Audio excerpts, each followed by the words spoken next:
இருக்கா தண்ணிக்குள்ள அவ்வளவு கிடக்கு.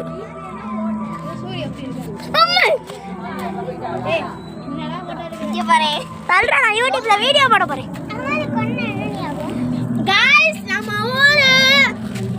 ஆமா गाइस குட்டி போட்டுருக்கு गाइस பாருங்க गाइस யூடியூப்ல போட போறேன். சொல்லு எங்க ஒரு ஆமைய பாருங்க गाइस இங்க பாருங்க गाइस ஆமைய கண்ணே தரலாம் गाइस ஏதோ வெளிச்சத்துங்க இப்ப பாருங்கங்க இப்ப பாருங்க நான் அப்படியே காணுங்க பாருங்க ஆமைய பாருங்கங்க இங்க பாருங்க ஆமைய பாருங்க தாடிய புடிச்சேடு இங்க பாருங்க ஆமைய உள்ள நுழையுதுங்க அப்படியே ஆமா குட்டி போட்டுருங்க இங்க பாருங்க அட குட்டி போட்டுருங்க பாருங்க அப்படி இங்க பாருங்க எங்க ஒரு குளத்தை பாருங்க தண்ணி மாதிரி கிடக்கு. அது எங்க அது மேல ஏற பாக்குது ஏறும் ஒரு வட்டி ஓடுதா ஆரஞ்சு கலர் மண்டை பாருங்க